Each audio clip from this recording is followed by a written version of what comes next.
कहानी के शुरुआत में हमको एक अमीर शख्स को दिखाया जाता है जिसका नाम रिची है। और उसने पार्टी रखी हुई थी जिसमें उसके घर के सारे लोग आए हुए होते हैं। उसकी वाइफ को भी हमें दिखाया जाता है, हंटर को। जब से हंटर की शादी हुई थी तो वो खुद को बहुत ज़्यादा अकेला समझती थी, क्योंकि सब लोग बिजनेस के लिए बाहर चले जाते थे और हंटर घर पर अकेली होती थी। अपने अकेलेपन को दूर करने के लिए हंटर गेम खेलती थी और तस्वीरें बनाती थी और कुकिंग भी करती थी, लेकिन चीज़ों से हंटर का अकेलापन दूर नहीं हो रहा था। तो हमेशा अपने हस्बैंड का इंतज़ार करती रहती थी कि मेरा हस्बैंड आएगा और मैं अपने हस्बैंड से खुल के बातें करूँगी, लेकिन उसका हस्बैंड जब भी आता तो उससे बातें वो नहीं करता और अपने फ़ोन में ही बिज़ी रहता था। हंटर को अपने प्रेगनेंसी का पता चलता है तो वो अपने हस्बैंड को बताती है कि मैं प्रेग्नेंट हूँ। वो बहुत खुश हो जाता है और एक पार्टी रखा है। उस पार्टी में सारे लोग आए हुए होते हैं। हंटर अब सबको अपनी कहानी सुनाना चाहती थी कि मैं सबको बता सकूं कि मैं आखिर मुझे पता कैसे चला कि मैं प्रेग्नेंट हूँ, लेकिन ऋषि का जो फादर था वो हंटर की बात को काट देता है और हंटर को इस बात पे बहुत गुस्सा आता है और हंटर बर्फ़ खाने लगती है और बर्फ़ की आवाज़ से सारे लोग बहुत ज़्यादा डिस्टर्ब हो रहे थे बर्फ़ की आवाज़ से। फिर ऋषि की जो मॉम थी वो कहती है कि प्रेगनेंसी में ये सब चीज़ें आम हैं। औरत डिप्रेशन में आ जाती है, इस वजह से वो ऐसा काम करती है। तो वो हंटर को एक बुक दे देती है जो डिप्रेशन की बुक थी। हंटर वो बुक पढ़ती है और उस बुक में लिखा हुआ होता है कि हर दिन एक नई चीज़ करो जिससे आपको डिप्रेशन ना हो। तो हंटर ऐसे ही करती है और एक अंटीक उठाती है और वो खा लेती है। जैसे ही वो एक अंटीक खा लेती है तो उसे बहुत अच्छी फीलिंग आ रही थी और वो बहुत ज़्यादा खुश थी। उसे ऐसी फीलिंग कभी नहीं हुई थी, वो बहुत ज़्यादा खुश थी। ऋषि भी इस बात को नोटिस करता है कि आज हंटर बहुत खुश है, तो वो अपनी वाइफ से पूछता है कि तुम इतनी खुश कैसे हो।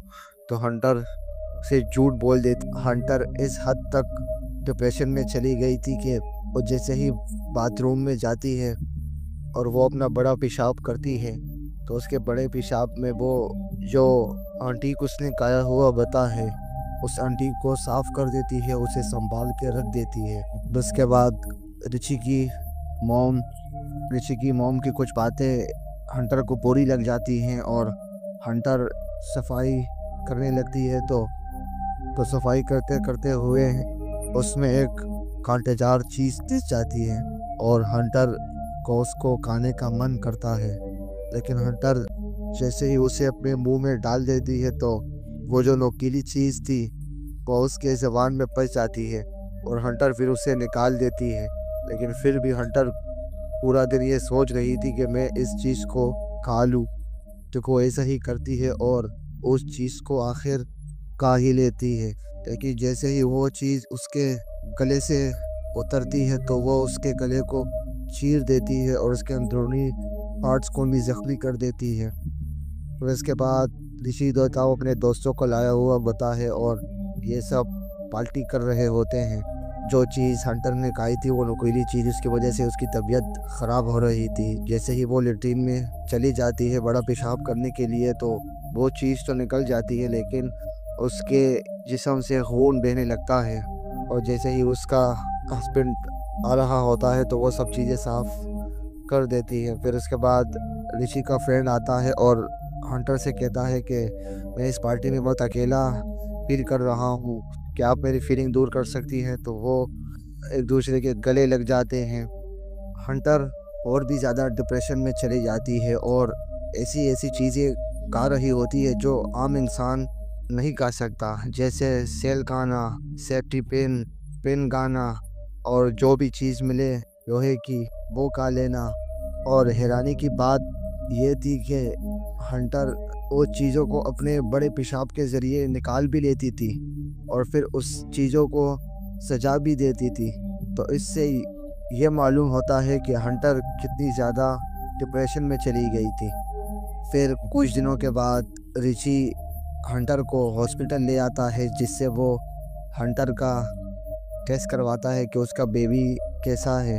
तो जब वो औरत उसका अल्ट्रासाउंड कर रही थी तो वो देखती है कि बेबी तो ठीक है, लेकिन हंटर के पेट में कुछ लोहे की चीज़ इधर उधर जा रही है। तो वो फौरन उसको ऑपरेशन का मशवरा देती है और हंटर का ऑपरेशन स्टार्ट हो जाता है। जैसे ही डॉक्टर देखते हैं कि वो सब चीज़ें बाहर निकालते हैं, उसमें सेफ्टी पिन, बैटरी सब होते हैं।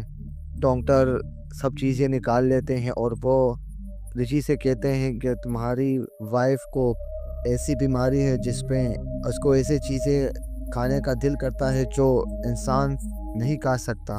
तो ऋषि जब घर आता है तो वो हंटर पर बहुत ज़्यादा गुस्सा करता है और हंटर से वो चीज़ें बाहर निकाल लेता है जो चीज़ें हंटर खा सकती थी। लेकिन ऋषि को ये पता नहीं था कि हंटर हर एक चीज़ खा सकती है। फिर इन सबको बेबी की फिक्र हो जाती है और ये हंटर के लिए एक साइकाइट्रिस्ट को बुलाते हैं। वो हंटर से सवाल करता है कि तुम ये सब चीज़ें क्यों खा रही हो। तो हंटर उसे बताती है कि मैं जैसे ही इन चीज़ों की तरफ देखती हूँ तो मैं इन चीज़ों को उठा लेती हूँ और अपने मुंह में रख देती हूँ, और जैसे ही मैं इन चीज़ों को निगल लेती हूँ तो मुझे बहुत अच्छी फीलिंग आती है और मेरा दिल करता है कि मैं ये सब चीज़ें खाती रहूँ।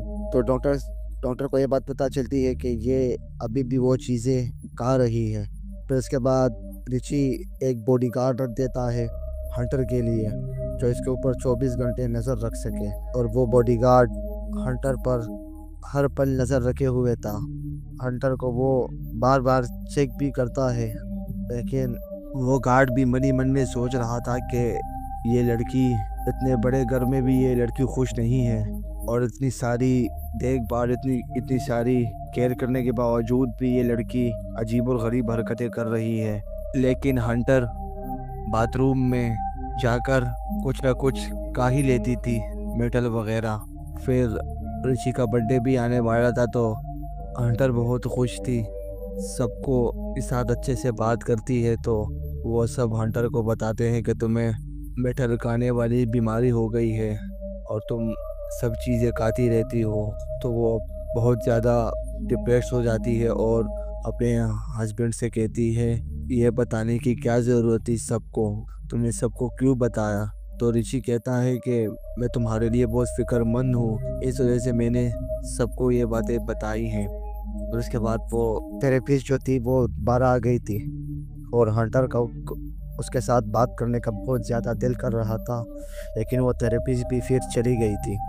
फिर हंटर गार्डन में थी और हंटर के सामने मिट्टी पड़ी हुई थी। हंटर को मिट्टी खाने का बहुत ज़्यादा दिल कर रहा था, लेकिन वो अपने आप को कंट्रोल कर लेती है।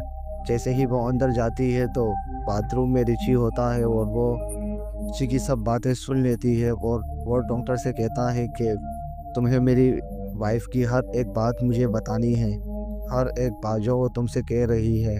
तो ये सुनकर हंटर और भी ज़्यादा इमोशनल हो जाती है और रो रो के अपना बुरा हाल कर देती है। वो उसके बाद वो बहुत ज़्यादा टेंशन में आ जाती है और वो बेड के नीचे चली जाती है। और जैसे ही बेड के नीचे चली जाती है तो इसका गार्ड आता है, उसको इधर उधर ढूंढता है, लेकिन वो बेड के नीचे थी। और गार्ड भी बेड के नीचे आ जाता है और गार्ड भी हंटर की फीलिंग को समझने लगा था।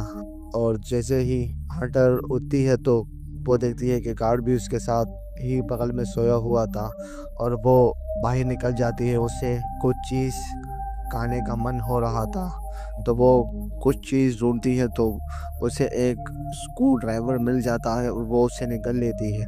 जैसे ही वो उससे निकल लेती है तो उसकी हालत बहुत ज़्यादा ख़राब हो गई थी और वो बहुत ज़्यादा चीखें मार रही थी। तो उसका गार्ड भी उड़ जाता है और हंटर को जल्दी हॉस्पिटल लेके चले जाते हैं। और हंटर से वो स्क्रू ड्राइवर आखिरकार डॉक्टर्स निकाल लेते हैं। और फिर ये सब ऋषि के सब फैमिली वाले डिसाइड करते हैं कि हमें इसे एक फुल सिक्योर जगह पर भेज देना चाहिए जहाँ पर कैमरे लगे हों और सब लोग इसे मॉनिटर कर रहे हों और ताकि ये चीज़ें खा ना पाए। लेकिन हंटर राज़ी नहीं थी वहाँ पे जाने के लिए।